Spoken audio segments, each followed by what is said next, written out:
बरोबर. पण तुमच्यासारखा नामसाधक कोण नाही असं कोण म्हणत नाही. त्यामुळं आम्हाला ते अशी शाबासकी मिळत नाही परमार्थात. परमार्थात अशी शाबासकी मिळत नसल्यामुळं, दुसऱ्यांना काय प्रगती दाखवता येत नसल्यामुळं लोक तिकडे वळत नाहीत आणि दुसऱ्याची प्रगती आपल्याला कळत नाही. आता ह्या गोष्टीच्या पुढं शंकरांनी आपल्या कृतीचा अर्थ सांगितला आहे. काय सांगतात? भगवान शंकर म्हणतात, कारण ते हसले होते आपल्या पत्नीला घेऊन बसलेत म्हणून. त्यांच्या मते, भगवान शंकरांच्या मते कोण कोणाला सांगायला लागलं? शुकाचार्य राजा परीक्षितीला सांगायला लागले. आणि हे का सांगायला लागलेत हे लक्षात असू दे. वृत्रासुराची कथा का सांगितली? अजयमेळ्याची कथा का सांगितली? भगवंताचं चिंतन शेवटच्या क्षणी करणं उपयोगाचं आहे. हे शरीर, माणसाचं शरीर मिळाल्यानंतर केलेला भगवंताचं लीला गुण वर्णन यांचं चिंतन, नामचिंतन हे कुठंही वाया जात नाही. हे कुणाला पटवून द्यायचं चाललंय? राजा परीक्षितीला समजावून सांगायचं चाललंय. बरोबर. हां. शंकरांच्या कृतीचा अर्थ. शंकरांच्या मते या जगात माझ्याशिवाय दुसरं काही नाही. सगळीकडं मी एकटा आहे. पार्वती आणि मी दिसायला दोन आहोत, पण आम्ही आहोत काय? एकच. माझ्या दृष्टीत सर्व काही मीच आहे. आम्ही दोघं दिसतो पण दोन नाही. दिसायला दिसतो दोन, पण असायला मात्र आम्ही काय आहोत? एकच आहोत. म्हणून भगवान शंकरांना एक दुसरं नाव आहे, अर्धनारी नटेश्वर. अर्धनारी नटेश्वर म्हणजे अर्धा पुरुष अर्धी स्त्री, प्रकृती आणि पुरुष. हां.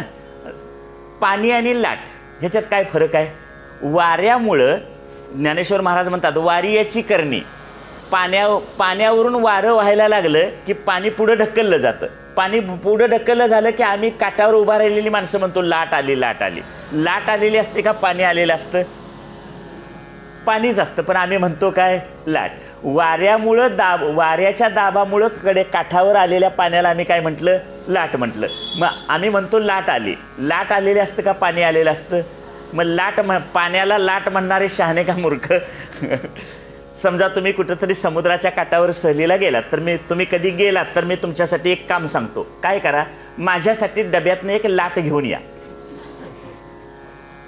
समुद्र काठावर कुठं रत्नागिरी मुंबईला सहलीला गेलात तर तुम्ही काय करा? माझ्यासाठी डब्यातून एक लाट घेऊन या. काय आणणार? लाट आणणार का पाणी आणणार? हां. आता लाट आणि पाणी यांच्यात दिसायला द्वैत आहे, पण आहे काय? अद्वैत. लाट म्हणजेच पाणी, पाणी म्हणजेच लाट. लाट आहे म्हणून पाणी आहे का पाणी आहे म्हणून लाट आहे? पाणी आहे म्हणून लाट आहे. लाट हे नुसतं शब्द बोलण्यापुरतं आहे. वस्तुता लाटेत काय आहे? पाणीच आहे. ही ज्ञानेश्वर महाराज म्हणतात ही अवांतर करणी वारियाची. पाण्याची लाट झाली हे कुणी केलं? वाऱ्यानं केलं. वारा वाहत होता, वाऱ्याच्या दाबामुळं पाणी दाबून पुढं आलं, त्याला आपण काय म्हटलं? लाट म्हटलं. हा 6वा स्कंद या ठिकाणी पूर्ण झाला. आता 7वा स्कंद. 7व्या स्कंदाचं नाव आहे उती. उती म्हणजे कर्म. उती हे संस्कृत नाव आहे. उतय शब्दाचा अर्थ आहे कर्म वासना. कर्म वासना, कर्म करण्याच्या वासना. आपण सतत काय करत राहतो? कर्म करत राहतो. आणि या कर्म वासना म्हणजेच कर्मबंध आहे. आणि हे कर्म कशातून करतो आपण? तर अज्ञानातून करतो. म्हणजे आपण सतत कर्म करत राहिल्याचा परिणाम म्हणून भगवंताचं आम्हाला काय होतं? विस्मरण होतं. कर्म वासनेमुळं कर्मबंध निर्माण होतो. या 7व्या स्कंदामध्ये एकूण 15 अध्याय आहेत. 15 अध्यायामध्ये 3 भाग पडतात. पहिले 5 अध्याय असुर वासनेचे आहेत. दुसरे 5 अध्याय दैवी वासनेचे आहेत. आणि तिसरे 5 अध्याय मानुषी वासनेचे आहेत. आता पहिले 5 अध्याय जे असुर वासनेचे आहेत, ते असुर वासना म्हणजे काय? काल आपण 4थ्या स्कंदामध्ये धर्म अर्थ काम मोक्ष हे 4 पुरुषार्थ बघितले. ते काय एकाच अध्यायात नाहीत. पुढं प्रत्येक अध्यायात त्याचा कुठं स्पर्श झालेला आहे. आता ह्या असुर वासनेमध्ये अर्थ आणि काम हे 2 पुरुषार्थ आहेत. काल म्हटलं होतं अर्थ म्हणजे पैसा मिळवणं आणि पदाची इच्छा करणं किंवा उपभोगाची इच्छा करणं. अर्थ आणि काम हे कुणाचं कशाचं लक्षण आहे? असुराचं लक्षण आहे. असुर वासना आहेत. म्हणजे देहाला मध्ये ठेवायचं, देहाच्या सुखासाठी जे लागतंय ते सगळं मिळवायचं. अर्थ मिळवायचा म्हणजे धन मिळवायचं. कसं? कुणासाठी? शरीराच्या सुखासाठी. आणि धन मिळवून उपभोगायचा काय? काम. काम म्हणजे इच्छा, काम म्हणजे कामवासना असे शब्द सांगितले होते. ही असुर वासना आहे. असुर वासना म्हणजे अर्थ आणि काम या 2 पुरुषार्थासाठी जगणं. दुसरे 5 अध्याय दैवी वासना. दैवी वासना म्हणजे 2 दुसरे धर्म आणि मोक्ष. आणि तिसरं 5वा अध्याय, 5 अध्याय आहेत ते मानुषी वासना. मानुषी वासना म्हणजे काल आपण त्या ह्याच्यात बघितलं, धर्म आणि मोक्ष यांच्या मर्यादेत अर्थ आणि काम. त्याला कुठली वासना म्हणायचं? मानुषी वासना. म्हणजे धर्माच्या आणि मोक्षाच्या मर्यादेत, धर्माच्या मर्यादेत अर्थ मिळवायचा, धर्माच्या मर्यादेत कामाचा उपभोग घ्यायचा, आणि मोक्षाला डोळ्यासमोर ठेवून अर्थ वापरायचा, आणि मोक्षाला डोळ्यासमोर ठेवून कामना करायची. काम म्हणजे इच्छा, इच्छासुद्धा कशाची? मोक्षाची. म्हणजे धर्म आणि मोक्ष या 2 काठांच्या मध्ये अर्थ आणि कामांचा उपयोग करणं, याला काय म्हणायचं? मानुषी वासना. ही मानुषी वासना म्हणजे मानवी जीवन जगण्यासाठी आवश्यक असणारे सद्गुण आपल्याकडे नसतील, दुर्गुण घालवायचे आणि नव्यानं सद्गुण काय करायचे? मिळवायचे. मग आपण कुठल्या वासनेत आहोत बघायचं. असुर वासनेत असेल तर असुर वासनेतनं कुठं जायचं? दैवी वासनेत जायचं. आणि दैवी वासनेत गेल्यानंतर पुढं मानुषी वासनेत, म्हणजे दैवी वासनेच्या काठामध्ये धर्म आणि मोक्ष यांच्यामध्ये अर्थ आणि काम म्हणजे सद्गुणांची जोपासना करणं, याला मानुषी वासना म्हणतात. आता वासना शब्दाचा अर्थ आहे, वासना म्हणजे तीव्र इच्छा. वासना म्हणजे तीव्र इच्छा. तुम्हाला आणि मला जन्म कशामुळं घ्यावा लागला? वासनेमुळं जन्म घ्यावा लागला. आता या वासनेचे सुद्धा प्रकार आहेत. एक शुभ वासना, दुसरी अशुभ वासना आणि तिसरी मानुषी वासना. शुभ वासनेला असं म्हणूया शुद्ध वासना, अशुद्ध वासना आणि मानुषी वासना. शुद्ध, अशुद्ध आणि मानुषी, किंवा शुभ, अशुभ आणि मानुषी. शुभ अशुभाच्या भाषेत बोललं तरी चालेल, शुद्ध अशुद्धाच्या भाषेत बोललं तरी चालेल. आता शुद्ध वासना कोणत्या? शुद्ध वासना 4 आहेत. मैत्री, करुणा, मुदिता आणि उपेक्षा. मैत्री, पहिली वासना कुठली? मैत्रीची. मैत्रीबद्दल तुकाराम महाराज म्हणतात, देव वसे ज्याची चित्ती त्याची घडावी संगती, ऐसे आवडते मना देवा पुरवावी वासना. वासना शब्द आला आणि मैत्री असा शब्दसुद्धा आला, संगती. बघा काय म्हटलंय, देव वसे ज्याची चित्ती त्याची घडावी संगती. मैत्री कुणाशी करावी? ज्याच्या चित्तात देव आहे त्याची करावी. सोप्या भाषेत मैत्री संतांची करावी. मैत्री कुणाची करावी? संतांची करावी. देव वसे ज्याची चित्ती त्याची घडावी संगती, ऐसे आवडते मना देवा पुरवावी वासना. देवा माझी कोणती वासना पूर्ण करा? ज्यांच्या चित्तात सतत देव आहे त्यांच्याशी माझी काय करा? संगती मला त्यांची घडून दे. म्हणजेच मला संतांची संगत घडू दे. बघा आता ह्या अध्यायात सुद्धा आलं सत्संग, म्हणजे सत्संगाचं किती महत्त्व सांगितलंय बघा भागवतात. पुढं करुणा. करुणा म्हणजे काय? एखादा पापी माणूस बघितला, आता ह्याचं वाईट होणार आहे हे मला कळतंय, पण तरीसुद्धा देवानं त्याचं तसं करू नये असं वाटणं, याला म्हणायचं करुणा. करुणा म्हणजे काय कळलं? परत एकदा सांगतो. समोर एक ह्यांना मी बघितलं, हे पापी आहेत, ह्यांच्याकडून पाप घडायला लागलंय, निषिद्ध कर्म घडायलंय. आता असं पाप कर्म ह्यांनी करत राहिल्यामुळं ह्यांचं भविष्यात वाईट होणार आहे हे मला कळतं, पण तरीसुद्धा माझ्या मनात त्यांच्याबद्दल शुभ वासना आहे की त्यांचं असं वाईट होऊ नये असं वाटणं, याला करुणा म्हणतात. पण आत्ताचा काळ कसला आहे? आत्ताचा काळ असा आहे, उलट त्याचं जेवढं होईल तेवढं मला कसा आहे? आनंद आहे. तुमच्या त्रासात, तुमच्या दुःखात माझा आनंद काय झालेला आहे? सामावलेला आहे. त्यामुळं आमच्या कुणाजवळही करुणा नाही. करुणा कुणाजवळ आहे? करुणा फक्त संतांच्या जवळ आहे. करुणा मूर्ती म्हणून कुणाला बघायचं असेल तर संतांनाच बघावं. तुकाबांचा अभंग आहे, जे का रंजले गांजले त्यासी म्हणे जो आपुले, देव तेथेची जाणाव तोची साधू ओळखावा. जे का रंजले गांजले, रंजले म्हणजे सुखात रंगलेले आणि गांजले म्हणजे दुःखानं गांजलेले. जे का रंजले गांजले, रंजले म्हणजे सुखात रंगलेले आणि गांजले म्हणजे दुःखानं गांजलेले, जे दोन्ही प्रकारचे लोक आहेत. जे का रंजले गांजले त्यासी म्हणे जो आपुले, तोची साधू ओळखावा देव तेथेची जाणा. म्हणून मैत्री कुणाची करावी? संतांची करावी. करुणा कुणाजवळ आहे? संतांजवळ आहे. तुमच्या माझ्यासारख्या सर्वसामान्य माणसांच्या जवळ नाही.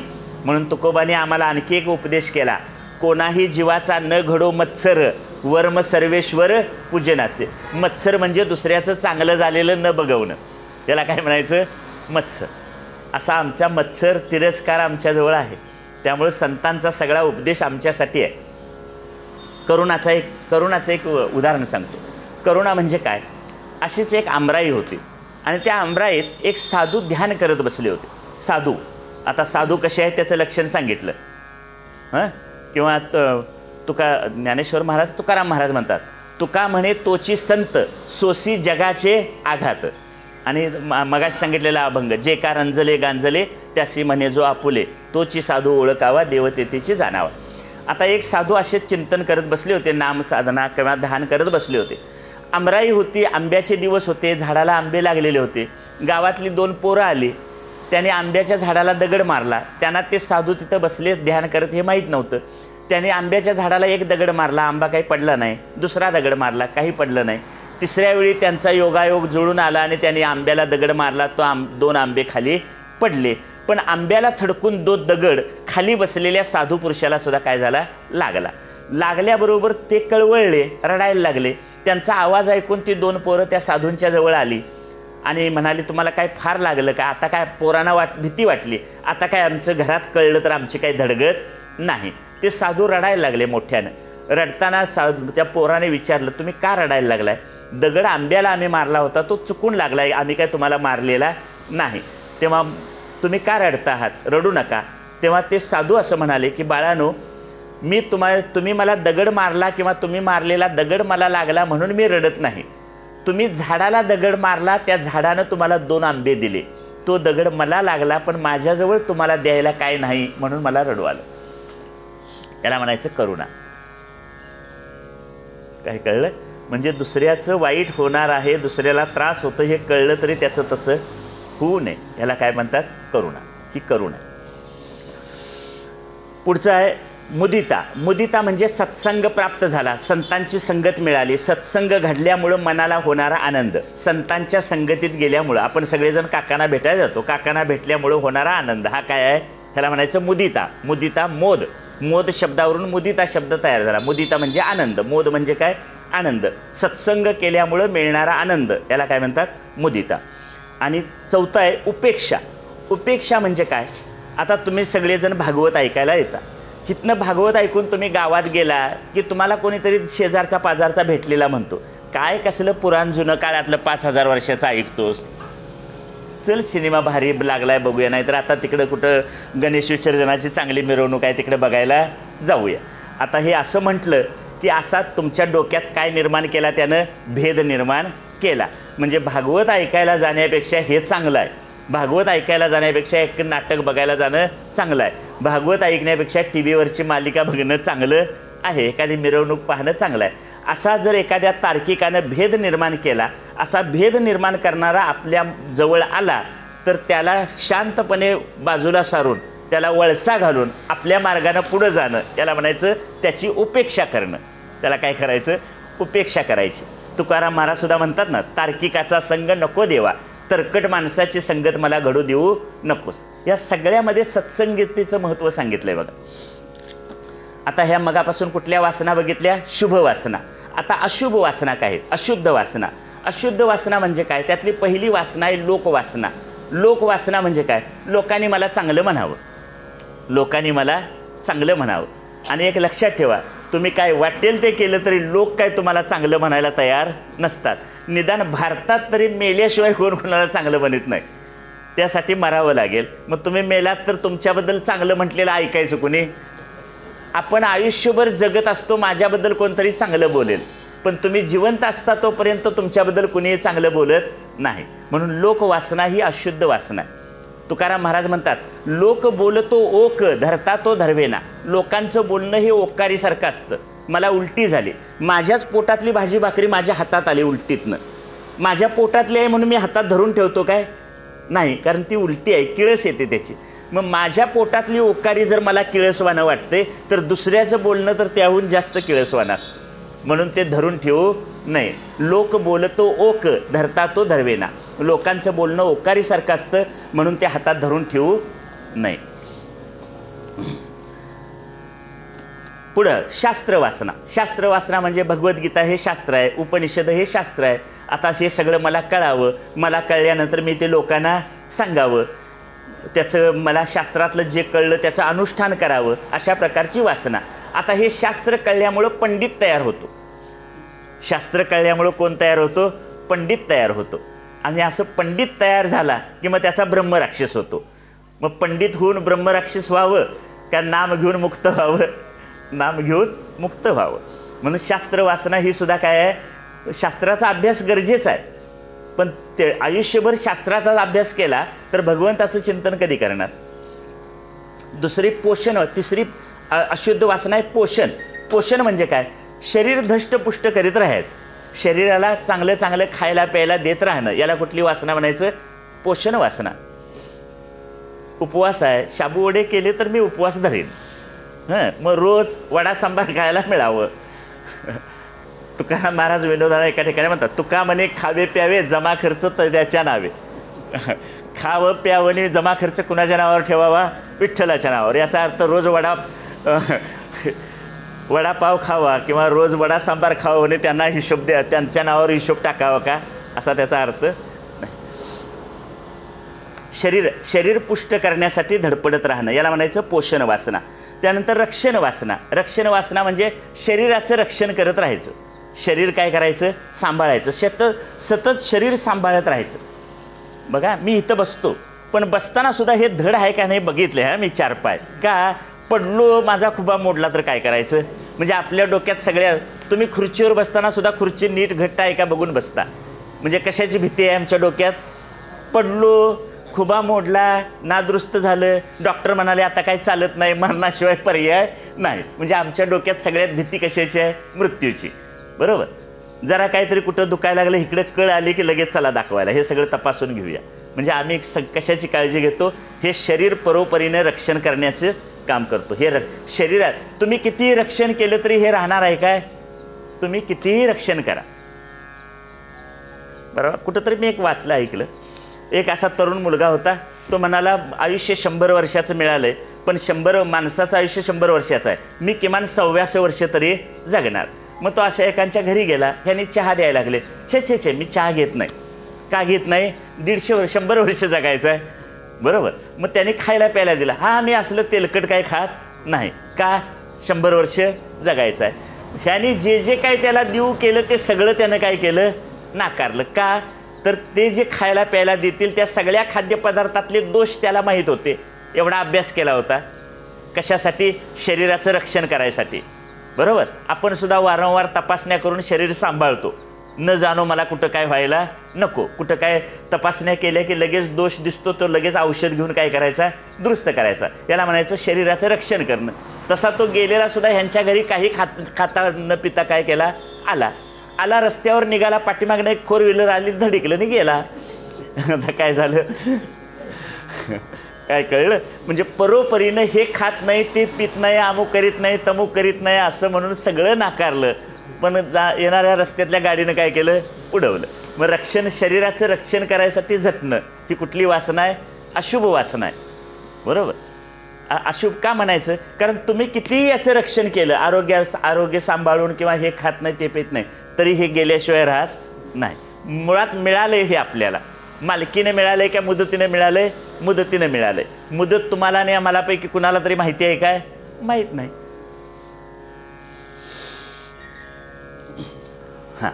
असा मगाशी मी म्हटलं कर्मवासना, ह्याचं नाव काय? उती म्हणजे कर्मवासना. आणि या कर्मवासनेमुळे आपल्याला भगवंताचं विस्मरण होतं. त्या अर्थाची एक ओवी आहे माऊलींची, प्राणी या कामी भरू देहाची वरी आदरू म्हणून पडीला विसरू आत्मबोधाचा. सतत आपण कर्म करत राहतो आणि कर्म करत, संसाराचं सुद्धा कर्मच आणि परमार्थातलं सुद्धा देवाच्या नावानं काय करायचं? कर्म. पूजा केली करा, तीर्थयात्रेला जाऊन आला, या देवाला जाऊन या, त्या देवाला जाऊन या, हे सगळं बरोबर आहे, हे चुकीचं आहे असं नाही. पण कर्मापासून काय व्हायला पाहिजे? कर्माने मोक्ष मिळत नाही. कर्म जर निष्काम केलं, ह्यातलं एक वर्म लक्षात ठेवा, कर्म जर निष्काम केलं तर निष्काम कर्मानं चित्त शुद्ध होतं. आणि भगवंताची उपासनासुद्धा निष्काम केली तर निष्काम उपासनेनं चित्त शांत होतं. आणि शुद्ध आणि शांत झालेल्या चित्ताचा चैतन्यात लय करता येतो किंवा त्या शुद्ध आणि शांत झालेल्या चित्ताला भगवंताचा अनुभव येतो. म्हणून मग काय करा? भगवंताच्या प्राप्तीसाठी काय करा? एक विनोदी किस्सा सांगेन. भगवंताच्या प्राप्तीसाठी काय करा? बसून राहा. फक्त भगवंतासाठी बसलोय असं समजा. ठाईच बैसोने शुद्ध करी चित्त तया सुखा अंत पार नाही. अंतरी येऊन राहील गोपाळ सायासाचे फळ बैसलिया. पुढं म्हटलंय, पहिल्यांदा सांगितलं बसून राहा, आता म्हणतात उभे राहा. फक्त भगवंतासाठी उभा राहिलोय असं समजा. देवाची द्वारी उभा क्षणभरी तेने मुक्तिचारी साधियल्या. संसार करा, फक्त देवासाठी संसार करतोय, भगवंतासाठी संसार करतोय असं समजा. असोनी संसारी जीवे वेगू करी, वेदशास्त्र उभारी बाय. लक्षात आलं? भगवंताची कृपा, भगवंत सतत आपल्याला सांभाळत असतो. भगवंताची कृपा आपल्यावर असते. फक्त कर्म वासना आपल्या डोक्यात असते आणि कर्म वासनेमुळे आपण दुःखी होतो. भगवंताला खरं तर देवाला कुणाबद्दल राग नाही, कुणाबद्दल प्रेम नाही. जे भगवंताच्यावर प्रेम करतात त्यांनाही ते मुक्त करतात आणि जे भगवंताचा द्वेष करतात त्यांनासुद्धा काय करतात? मुक्त करतात. म्हणजे भगवंत सगळ्यांना मुक्त करायला तयार आहेत. भगवंतावर प्रेम केलं तरी त्याचीच आठवण राहते आणि भगवंताचा द्वेष केला तरीसुद्धा त्याचीच आठवण राहते. आता अशी एक कथा भगवंताच्या द्वेषाची या अध्यायात आलेली आहे, ती सांगू. कथा अशी आहे, हिरण्यकशिपू. मग पूर्वी म्हटलं होतं हिरण्याक्ष आणि हिरण्यकशिपू. हिरण्याक्षाचा वध कोणी केला? वराह भगवंतानी केला. आता हिरण्यकशिपूची कथा सांगितली. हिरण्यकशिपू भगवंताचा काय करतो आहे? द्वेष करतो आहे. हिरण्यकशिपूला आपला भाऊ हिरण्याक्ष याच्या वधाचा समाचार कळला. तो दुःखी झाला, त्याला राग आला. त्याने दानवांना आपले जे दानव असुर होते, मित्र दानव, त्यांना मंदिर, यज्ञ, गायी या सर्वांचा नाश करण्याचा आदेश दिला. हिरण्यकशिपूनं भयंकर तप आरंभ केलं. सर्व देव त्याच्या तपामुळे हिरण्याक्षाच्या त्रस्त झाले. सगळेजण ब्रह्मदेवाकडे गेले. ब्रह्मदेव हिरण्यकशिपूकडे गेले. कशासाठी? तू एवढं तप कशासाठी करायला लागलास? ब्रह्मदेवाने विचारलं, तुला काय पाहिजे? तो म्हणाला, मला मरण येऊ नये. आता मरण येऊ नये हे शक्य आहे काय? मरण येऊ नये हे शक्य नाही, कारण भगवद्गीता सांगते जातस्य हे ध्रुव मृत्यू. जो जो जन्माला आलेला आहे त्याला काय होणार आहे? मृत्यू होणार आहे. पण त्यानं मागितलं हिरण्यकशिपूनं. ब्रह्मदेवाला म्हणाला, मला मरण येऊ नये. आता मरण येऊ नये म्हणणारा, मला मरण येऊ नये म्हणणारा स्वतःला काय समजतो? हे शरीर म्हणजे मी आहे. शरीर म्हणजे मी आहे. हे शरीर एकदा गेलं की मी गेलो, म्हणजे मी संपलो. आता इथं हेच खरं समजावून घ्यायचं आहे. देह नव्हे मी, हे सरे उरला उरे विठ्ठल. राजा परीक्षितेला हेच समजावून सांगायला लागलेत. साप येऊन दंश करणार आहे, पण कुणाला करील? तुझ्या शरीराला करील. शरीर म्हणजे तू नाहीस. हेच त्याला वेगवेगळ्या कथेतून सांगायचं आहे. राजा परीक्षितेला हेच समजावून द्यायचं आहे की हे शरीर म्हणजे तू नाहीस. मग आता हिरण्यकशिपूसुद्धा काय म्हणतो? मला मरण येऊ नये. मरण येऊ नये म्हणणारा स्वतःला काय समजतो? शरीर समजतो. या शरीरात असतानाच हे शरीर म्हणजे मी नाही, मी आत्मरूप आहे हे जर कळलं तर मरणाची भीती राहील काय? जोपर्यंत हे शरीर म्हणजे मी असं वाटतं तोपर्यंत मरणाची भीती जाणार नाही. जोपर्यंत हे शरीर म्हणजे मी आहे असं वाटतं तोपर्यंत मरणाची भीती जाणार नाही. ज्या दिवशी कळेल की ह्या शरीराहून मी वेगळा आहे त्या दिवशी काय होईल? मरणाची भीती वाटणार नाही. तोपर्यंत तुमच्या आमच्या सगळ्यांच्या डोक्यात एक भीती राहणारच आहे. कशाची? हे गेलं की मी गेलो. पण हे शरीर नव्हतं तेव्हाही मी आहे, हे शरीर असतानाही मी आहे आणि हे शरीर गेल्यानंतरसुद्धा मी आहे. तुकाराम महाराज म्हणतात, सत्य तू सत्य तू सत्य तू विठ्ठला. 3 वेळा म्हटलंय.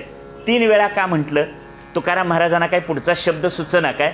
सत्य तू सत्य तू सत्य तू 3 वेळा एक शब्द का? 3 काळ आहेत म्हणून. भूतकाळात सत्य तू, वर्तमान काळात सत्य तू आणि भविष्य काळात सत्य तू. तिन्ही काळात विठ्ठला तूच सत्य आहेस. काया ही पंढरी, आत्मा हा विठ्ठल. आत्मा म्हणजेच विठ्ठल, विठ्ठल म्हणजेच आत्मा. बरोबर? मग आत्मा म्हणजेच विठ्ठल तिन्ही काळात आहे. पण हे शरीर, आता तुमचं माझं सगळ्यांचं वय धरूया 60-70 आहे, आमचं 50-60 वय आहे. 60 वर्षापूर्वी हे शरीर नव्हतं, आता हे शरीर आहे. आणखी 50-60 वर्षांनी हे असणार नाही. म्हणजे शरीर काल नव्हतं, आज आहे, उद्या असणार नाही. पण आत्मा मात्र, आत्मा हा विठ्ठल, विठ्ठल म्हणजेच आत्मा, आत्मा म्हणजेच विठ्ठल. कालही आहे, आजही आहे, उद्याही आहे. शरीर काल नव्हतं, आज आहे, उद्या असणार नाही. म्हणजे शरीर नव्हतं तेव्हाही मी आहे, शरीर असतानाही मी आहे आणि शरीर गेल्यानंतरसुद्धा मी आहे हे ज्याला कळलं तो सुटला. परमार्थ करायचा म्हणजे हे एवढंच करायचं आहे. राजा परीक्षितीला हे परोपरीनं समजावून सांगायचं चाललं. मग हे काय म्हणतो हिरण्यकशिपू, मला मरण येऊ नये. हिरण्यकशिपू ब्रह्मदेवांना म्हणाला, आपल्या सृष्टीतल्या आपण निर्माण केलेल्या कोणीही प्राणी मला मारण्यास समर्थ असू नये. तसं म्हणजे आपण निर्माण केलेल्या कुठल्या प्राण्याकडून मला मृत्यू येता उपयोगाचा नाही. दुसरं, मला ना घरात मरण यावं ना बाहेर यावं, ना आकाशात यावं ना जमिनीवर यावं. अटी ऐका, अटी कुणी घातल्यात? मरण येणारच आहे, फक्त कुठं कुठं येऊ नये हे सांगायला लागला. ना घरी ना बाहेर, ना आकाशात ना जमिनीवर, ना पशुकडून ना माणसाकडून, ना शस्त्रानं ना अस्त्रानं. ब्रह्मदेव म्हणाले, तथास्तु, तुझी इच्छा काय होईल? पूर्ण होईल. हिरण्यकशिपू तप करायला गेल्याची, हिरण्यकशिपू आता काय करायला गेलाय? तप करायला गेलाय. आणि तप करायला गेल्यानंतर ब्रह्मदेव त्याला भेटलेत. आता इकडं अशी गोष्ट घडली, हिरण्यकशिपू तप करायला गेल्याची संधी साधून इंद्र हिरण्यकशिपूची पत्नी कयाधू हिला घेऊन जायला लागला. ती गर्भवती होती. तेवढ्यात नारद तिथं आले. नारद म्हणाले, मी माझ्या आश्रमात हिला घेऊन जातो, कारण हिच्या गर्भात असलेला मुलगा महाभागवत आहे. कश्यप ऋषी आणि दिती आठवणीत आलं का बघा तुम्हाला? हां, तिनं चुकीच्या वेळी हे केलं, पती इच्छा व्यक्त केली गृहस्थाश्रमातली स्त्री पुरुष संबंधाची. त्यामुळं हिरण्याक्ष आणि हिरण्यकशिपूचा काय झाला? जन्म झाला. त्यांनी सांगितलं होतं, 2 असुर तुझ्या पोटी येतील, ते लोकांना त्रस्त करतील आणि एकाला मारायसाठी भगवंत अवतार घेतील आणि दुसऱ्याच्या पोटी एक महान भगवत भक्त जन्माला येईल. तो हिरण्यकशिपूच्या पोटी कोण आलं? प्रल्हाद. हां, प्रल्हाद. हां, बघा, नारद ते म्हणाले, हिच्या गर्भात असलेला मुलगा महाभागवत आहे. आणि आता ह्याच्या अगोदरची एक कथा आहे, ती ह्याच्यात मी घेतलेली नाही, पण सांगतो, आठवणीत आले. प्रल्हाद, महाभागवत कोण आहे? प्रल्हाद. तर प्रल्हादाचा त्याच्या पोटी जन्म कसा झाला? इथं सुद्धा त्या नामाचं महत्त्व आहे. हां, काय सांगितलंय बघा. हिरण्यकशिपू आणि त्याची पत्नी कयाधू हे एका दुपारच्या वेळी असं रस्त्यानं चालत कुठंतरी निघाले होते. हां, म्हणजे कुठं गेले होते, ते दोघं परत घरी चालले होते. आणि जाता जाता हिरण्यकशिपू हा भगवंताचा द्वेष करणारा होता. भगवंताचं नावसुद्धा कानावर पडू द्यायचा नाही. असा हिरण्यकशिपू आणि त्याची पत्नी रस्त्यानं जाताना काय घडलं? हां, असू दे, इकडे बघा. रस्त्यानं जाताना वाटेत एक दगड पडलेला दिसला. तुम्ही आता त्यांच्याकडे बघू नका, इकडे बघा की तुम्ही बघा इकडं. हिरण्यकशिपू आणि त्याची पत्नी रस्त्यानं चालली होती. रस्त्यानं चालताना हिरण्यकशिपूनं एक दगड पडलेला बघितला. त्या दगडाकडे बघितलं, त्याला तो दगड लाथेनं ढकलला आणि हसत हसत हिरण्यकशिपू पुढं गेला. त्याच्या पत्नीनं पुढं गेल्यानंतर विचारलं, तुम्ही त्या दगडाला लात मारली आणि हसलात का? गोष्टीकडे लक्ष आहे सगळ्यांचं. तुम्ही त्या दगडाला लात मारली आणि हसलात का?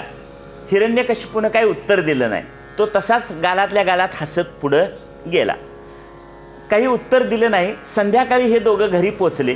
घरी पोचल्यानंतर दोघं एकांतात असताना, म्हणजे झोपी जाण्याच्या वेळी दोघं एकांतात असताना त्या पत्नीला काय राहवलं नाही. तिनं परत आणि दोघं एकांतात असताना त्याला तोच प्रश्न विचारला. दुपारी आपण दोघं रस्त्यानं चालत येत होतो, वाटेत एक दगड आडवा आला, त्या दगडाकडे बघून तुम्ही हसलात आणि त्या दगडाला पायानं एका बाजूला ढकलून तुम्ही पुढं हसत हसत आलात. त्या दगडाला लात का मारली आणि तुम्ही का हसलात? हिरण्यकशिपूनं उत्तर दिलं. आता तिथं एकांतात विचारलंय, उत्तर सांगितलं. त्या दगडावर नारायण लिहिलेलं होतं, म्हणून मी त्या दगडाला लात मारली आणि मला त्याचं हसू आलं. नारायण हा उच्चार कधी घडला? रात्री एकांतात पती पत्नी एकत्र असताना त्या नारायण शब्दाचा परिणाम म्हणून पोटी कुणाचा जन्म झाला? प्रल्हादाचा जन्म झाला. काही कळलं? समजदार केले इशारा कापी आहे. आता सगळं फोडून सांगायला लावू नका. म्हणजे प्रत्येक कर्माच्या वेळी जर भगवंताचं स्मरण असेल तर त्याचे परिणाम असे दिसतात. म्हणून इथं हे म्हणतात, हे नारद म्हणतात, हिच्या गर्भात असलेला मुलगा महाभागवत आहे. तिनं मुलाला जन्म दिला, त्याचं नाव प्रल्हाद. या शब्दाचा अर्थ प्रल्हाद म्हणजे आल्हाद, जो आनंदात राहतो, जो आनंद. प्रल्हाद शब्दात कुठला शब्द आहे? आल्हाद. आल्हाद म्हणजे आनंद. जो आनंदात राहतो तो प्रल्हाद. प्रल्हाद खूप गुणवान होता, शीलसंपन्न होता, सत्यवचनी होता, जितेंद्रिय होता, विरक्त होता. तो सतत नारायण नारायण, गोविंद गोविंद, हरी हरी म्हणायचा. सतत भगवंताचं स्मरण करायचा, जणू त्याला भगवंतानं झपाटलेलंच होतं. अशा प्रल्हादाचा हिरण्यकशिपू मात्र द्वेष करीत होता, कारण हरी हा त्याचा प्रथम क्रमांकाचा शत्रू होता. कुणाचा? हिरण्यकशिपूचा. हिरण्यकशिपूचा शत्रू एक नंबरचा कोण? हरी. म्हणजे भगवंताचा तो द्वेष करायचा. प्रल्हादाला त्यांनी अध्ययनासाठी गुरुकुलात ठेवलं होतं. तिथं शुक्राचार्य, आता बघा दोन आहेत, आता आपण ज्यांची कथा ऐकतोय ते शुकाचार्य, आणि आता असुरांचे गुरु त्यांचं नाव काय? शुक्राचार्य. शुक्राचार्य आणि कथा सांगणारे कोण आहेत? शुकाचार्य. हां, असुरांचे शुक्राचार्यांची दोन मुलं होती. असुरांचे गुरु कोण? शुक्राचार्य. त्यांची दोन मुलगे, त्याचं एकाचं नाव षंड आणि एकाचं नाव अमर्क. त्याचं जोडी अशी तयार केली त्यांनी, षंडामर्क. नाव काय त्यांचं जोडीनं? षंडामर्क. हे असुरांच्या, ते काय करायचे? असुरांच्या लहान मुलांना शिकवायचे. असुरांना कोण शिकवायचं? शुक्राचार्य. आणि असुरांच्या मुलांना कोण शिकवायचं? ही त्यांची मुलं, षंडामर्क. षंड आणि अमर्क, त्याचा शब्द एकत्र तयार होतो, षंडामर्क. हे असुर बालकांना अध्यापन करायचे. ते नेहमी काय शिकवायचे? अर्थ आणि काम एवढे दोन पुरुषार्थ शिकवायचे. ही असुर वासना आहे. अर्थ म्हणजे पैसा, पद मिळवायचं, आणि काम म्हणजे संसारातले उपभोग घ्यायचे. या पुरुषार्थाची शिकवण द्यायचे. धर्म, न्याय, नीती, मोक्ष याबद्दल ते काही शिकवत नव्हते. एकदा हिरण्यकशिपू प्रल्हादाला म्हणाला, तू आपल्या जीवनात कशाला सर्वश्रेष्ठ मानतोस? प्रल्हाद म्हणाला, मी श्रीहरीला शरण जाणं यालाच महत्त्व देतो. प्रल्हादानं सरळ बापाला सांगितलं. हिरण्यकशिपूला राग आला. ते म्हणाले, तुला हे कुणी शिकवलं? त्यांना असंही वाटलं की कदाचित आपल्या शाळेत शत्रू पक्षाचे लोक शिरले असतील, म्हणजे देवाला मानणारे, आणि ते काय करत असतील? माझ्या पोराला असली शिकवण देत असतील. म्हणून त्यानं त्या मुलांना शिकवणाऱ्या षंडामर्कांना काय केलं? बोलावून घेतलं आणि त्यांची चांगली खरडपट्टी काढली आणि आपल्या मुलावर नीट लक्ष द्यायला सांगितलं. हिरण्यकशिपूचा हा चांगला गुण आहे, म्हणजे मुलांच्या शिक्षणाकडे त्याचं लक्ष होतं. आमच्या आईबाबांना आमची पोरं कितवीत शिकतात हे सुद्धा माहीत नव्हतं. हिरण्यकशिपू मात्र आपल्या मुलाच्या शिक्षणावर लक्ष देऊन होता. त्याला वाटायचं की देवाबद्दल, देवाच्या भक्तीबद्दल आपल्या मुलाला कोणी शिकवू नये.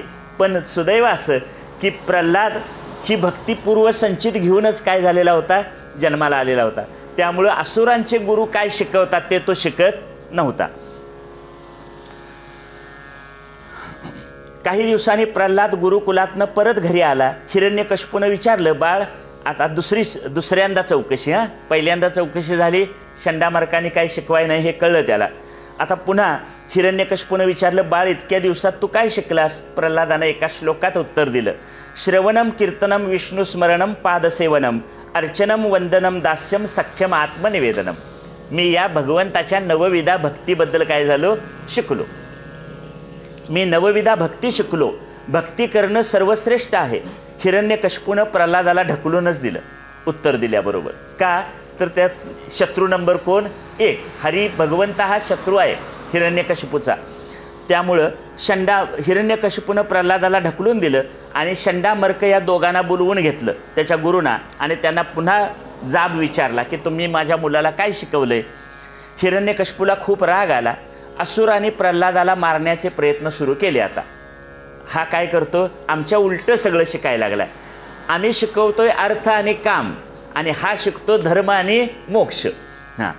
पर्वतावरून ढकलून दिलं, सर्पदंश करवला, पण त्याचा काहीही परिणाम झाला नाही. म्हणजे असुराने प्रल्हादाला मारण्याचा परोपरीनं प्रयत्न केला, पण भगवंत पाठीशी असल्यामुळं काही गोष्ट घडली नाही. नंतर आपण होळीचा सण साजरा करतो बघा. ती होळीचा सण साजरा करण्यापाठीमागं ह्या कथेचा संदर्भ आहे.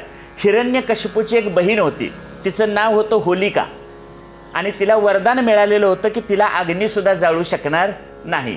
म्हणून प्रल्हादाला मारण्यासाठी काय केलं, होलिकाला अग्नीत बसवलं, का तर तिला अग्नी जाळणार नाही, आणि त्या होलिकाच्या मांडीवर कुणाला बसवलं, प्रल्हादाला.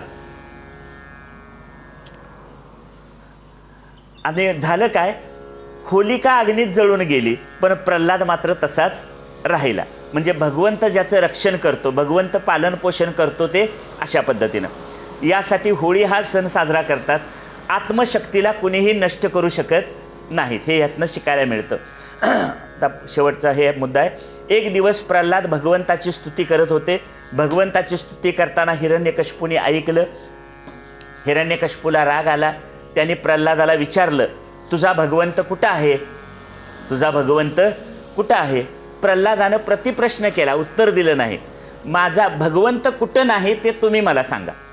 भगवंत, प्रश्न काय, तुझा भगवंत कोठे आहे. प्रल्हादानं प्रश्न काय विचारला, भगवंत कोठे नाही ते तुम्ही मला काय करा, सांगा. रागाच्या आहारी गेलेल्या हिरण्यकशिपूनं विचारलं, या खांबात तुझा भगवंत आहे काय. प्रल्हादानं उत्तर दिलं, होय. हिरण्यकशिपूनं लगेच रागानं काय केलं, त्या खांबाला लात मारली आणि त्या क्षणी भगवान नृसिंह प्रगट झाले. म्हणा सगळ्यांनी, नृसिंह की जय, जय महाराज की जय, की जय. ठीक आहे. नृसिंह भगवंतानी हिरण्यकशिपूला खेचत दारात आणलं. आता त्याच्या सगळ्या अटी मागच्या आठवणीत ना. खेचत कुठं आणलं, घरात नको म्हटलंय, दारात नको, मग उंबऱ्यावर घेतलंय. घरात नाही, दारात नाही, मग कुठं, उंबऱ्यावर. हां, नृसिंह भगवंतानी हिरण्यकशिपूला खेचत आणलं, उंबऱ्यावर मांडीवर आडवं घेतलं, आणि अस्त्र नाही शस्त्र नाही म्हणून नखाने काय केलं, पाडलं. नखाने त्याचं पोट फाडलं आणि मुक्ती दिली. का मोक्ष दिला असेल, मोक्ष का दिला, भगवंताचा द्वेष केला, पण द्वेषानं सुद्धा अहोरात्र कुणाचं चिंतन केलं, भगवंताचं. अशीच कथा कंसाच्या बाबतीत सुद्धा आहे. कंसानं सुद्धा द्वेषपूर्वक काय केलं, चिंतन केलं. शिशुपालानं सुद्धा भगवंताशीच काय केला, संघर्ष केला. पण भगवंताशी संघर्ष करणं, द्वेष करण्याच्या रूपानं सुद्धा चिंतन कुणाचं झालं, भगवंताचं झालं. म्हणून भगवंत प्रेमानं सुद्धा मुक्ती देतात आणि द्वेषानं सुद्धा काय करतात, मुक्ती देतात. द्वेषपूर्वक भगवंताचं चिंतन केलं म्हणून त्याला मुक्ती दिली. त्यानंतर इतर देवदेवता, लक्ष्मी यांनी नृसिंह भगवंतांना शांत करण्याचा प्रयत्न केला. म्हणजे नृसिंह भगवंतांना राग आलेला होता, तर त्याला हिरण्यकशिपूला मारलं. पण या रागावलेल्या हिरण्यकशिपूंना नृसिंहांना शांत कसं करायचं, मग कुणाकुणा देवदेवतांनी प्रयत्न केला.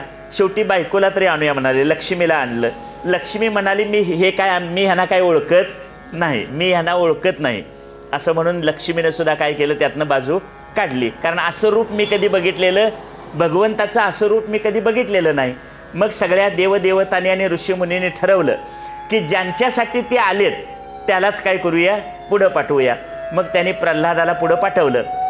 मग प्रल्हादाने भगवंताची स्तुती केली आणि प्रल्हादाने भगवान नृसिंहांची स्तुती केल्यानंतर भगवान काय झाले, शांत झाले. आणि शांत झाल्यानंतर नृसिंहाने प्रल्हादाला मांडीवर घेतलं. त्यानंतर भगवान नृसिंह राजसिंहासनावर बसले. कुठल्या, हिरण्यकशिपूच्या. का बसले असतील, हिरण्यकशिपू, हिरण्याक्ष यांच्यासारख्या अपवित्र, पापी, अशुभ, असुर वासनाने बसलेल्या माणसांमुळं अपवित्र झालेलं राजसिंहासन भगवान नृसिंहाने स्वतः बसून काय केलं, पवित्र केलं. आणि त्यावर कुणाला बसवलं, प्रल्हादाला बसवलं. आपल्या स्पर्शानं राजसिंहासन पवित्र केलं, शुद्ध केलं आणि ते राज्यपद प्रल्हादाला बहाल केलं.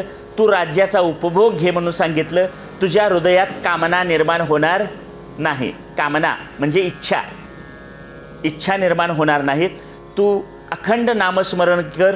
अखंड नामस्मरणानं तुझ्या प्रारब्ध कर्माचा क्षय होईल आणि प्रारब्ध कर्माचा क्षय झाला की शेवटी मला येऊन तू मिळशील.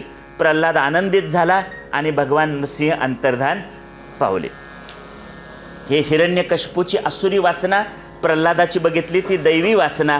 आता गृहस्थाश्रमी माणसासाठी मानुषी वासना सांगितली. मानुषी वासना म्हणजे काय, या मानुषी वासनाच्या संदर्भात धर्मराज युधिष्ठिर आणि नारद यांचा संवाद सांगितला आहे. तुम्ही आम्ही सगळेजण गृहस्थाश्रमी माणसं आहोत. मग गृहस्थाश्रमी माणसाला मोक्ष कसा मिळेल याबद्दलचे काही प्रश्न विचारले. एक दोन, त्यातलं पहिलं उत्तर सांगितलं, गृहस्थाश्रमी पुरुषानं सर्व कर्म भगवंताला समर्पित करून करावी. सर्व कर्म. समजा माझ्या नातवंडाला मला आंघोळ घालावी लागली तर काय समजावं? नातवाला मलाच रोज आंघोळ घालावी लागते असं म्हणावं का भगवान श्रीकृष्णाला मी आंघोळ घालतोय म्हणावं? जर मी असं म्हटलं हे रोज माझ्या हे डोक्यावर ठेवलंय काम, ह्यांच्या आईबाबाला करायला येत नाही, हे मीच करायचं काय असं म्हटलं तर कर्तृत्व भावना आडवी आली. बरोबर. पण मी श्रीकृष्णाला आंघोळ घालतोय असं म्हणून नातवाला आंघोळ घातली तर भगवंताची काय झाली? पूजा झाली. हां, म्हणून गृहस्थाश्रमी पुरुषानं सर्व कर्म भगवंतांना समर्पित करावीत. दुसरं सांगितलं, संत महात्म्यांची सेवा करावी. स्त्री पुत्र आपलं स्वतःचं शरीर यांच्याबद्दलची आसक्ती हळूहळू काय करावी? कमी करत न्यावी. प्रारब्धानुसार आपल्याला जे धन मिळेल आपल्या प्रारब्धानुसारच मिळतं. तुम्ही दुसऱ्यांना फसवून ज्यादा मिळवलं तरी तुमच्या नशिबात असेल तेवढ्याचाच तुम्हाला हे मिळतो, त्याचा लाभ घेता येतो. सोनारांच्या दुकानात एक वाक्य लिहिलेलं असतं बघा. मी एका सोनाराच्याच वाचलं आहे, समय से पहले और किस्मत से ज़्यादा किसी को कुछ नहीं मिलता. म्हणजे काय? वेळेच्या आधी आणि आपल्या नशिबापेक्षा जास्त कुणाला काही मिळत नाही. कोरोना कालखंड लक्षात आणा. कोट्यावधी रुपयाचे मालक असलेले सुद्धा अन्न पाण्याशिवाय काय झाले? गेले. बरोबर. कोट्यावधी रुपये सुद्धा त्याला वाचवू शकले नाहीत. मग त्याला त्याच्या डोक्यात होतं त्यानं भल्या बुऱ्या मार्गानं ते मिळवले असतील, पण मिळवलेल्या गोष्टीचा त्याला उपभोग घेता आला काय? नाही. कोट्यावधी रुपये तुमच्याकडे जरी असले तरी तुमच्या प्रारब्धात जेवढा आहे तेवढ्याचाच तुम्ही उपभोग घेऊ शकता. तुमच्या पोटात गेलेला घासच तेवढा तुमचा आहे, ताटातला तुमचा असेलच असं सांगता येत नाही. घास आणि श्वाससुद्धा ठरलेले आहेत. काय वाक्य म्हटलं कळलं? घास आणि श्वाससुद्धा काय झाले? ठरलेले आहेत. त्यामुळं धनसुद्धा प्रारब्धानं मिळेल तेवढं काय करावं? घ्यावं. तुकोबांचं वचनच आहे, प्रारब्धेची मिळे धन, प्रारब्धेची मिळे मान, प्रारब्धेची मिळे अन्न. अन्न धन मान हे तो प्रारब्धा अधीन. ह्या तिन्ही गोष्टी प्रारब्धानुसार तुम्हाला मिळतात, त्याच्यापेक्षा जास्त मिळत नाहीत. म्हणून प्रारब्धानुसार मिळणाऱ्या धनाचा उपभोग घ्यावा. उरलेल्याचा सत्कृत्यात उपयोग करावा. उरलेलं धन सत्कर्मासाठी वापरावं. नंतर शरीर हे मला मिळालेलं साधन आहे असं समजा की भगवान श्रीकृष्ण रथात बसून अर्जुनाला उपदेश करायला लागलेत. हे चित्र डोळ्यासमोर आणा. असंच कठोपनिषदात वर्णन केलं आहे. शरीर हा एक रथ आहे. शरीर हा एक काय आहे? रथ आहे. जीव हा त्या रथात बसलेला रथी आहे. बुद्धी हा सारथी आहे. म्हणजे बुद्धी म्हणजे कोण? श्रीकृष्ण. त्या रथात दोऱ्या कुणाच्या हातात आहेत? श्रीकृष्णाच्या. लगाम, त्या लगामाला म्हणायचं मन. आणि 5 ज्ञानेंद्रिय हे त्या शरीराला जोडलेले घोडे. अर्जुनानं आपला लगाम कुणाच्या हातात दिले होते? अर्जुन बाण घेऊन होता, धनुष्य बाण घेऊन. आणि लगाम कुणाच्या हातात होते? भगवान श्रीकृष्णाच्या. बरोबर. आपण सुद्धा आपले लगाम कुणाच्या हातात द्यायचे? भगवान श्रीकृष्णाच्या किंवा आपल्या बुद्धीचा. जीव हा काय आहे? रथी आहे. याला उधळू द्यायचं नाही. ते लगाम जर आपल्या ताब्यात ठेवले, भगवान श्रीकृष्णाच्या चिंतनात ठेवले, तर हा शरीराचा रथसुद्धा उपभोगाच्या दिशेनं काय होत नाही? उधळत नाही.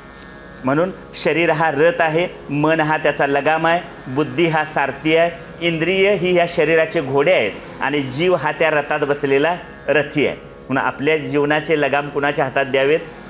भगवान श्रीकृष्णाच्या हातात द्यावेत. म्हणजे हा जीवनाचा रथ सन्मार्गानं काय होतो? चालतो. याला मानुषी वासना असं म्हणतात. असं सांगून हा स्कंद या ठिकाणी संपतो. आणि शेवटचा त्याने उपदेश केला, भगवान श्रीकृष्णांच्या लीला, कर्म, यश यांचं सतत गायन आणि श्रवण करावं. यामुळं गृहस्थाश्रमी माणूससुद्धा काय होतो? मोक्षाला प्राप्त होतो. असा मोक्ष आपणा सर्वांना लाभावा अशी प्रार्थना करून थांबतो. धन्यवाद. पुंडलिक वरदा हरी विठ्ठल श्री ज्ञानदेव तुकाराम.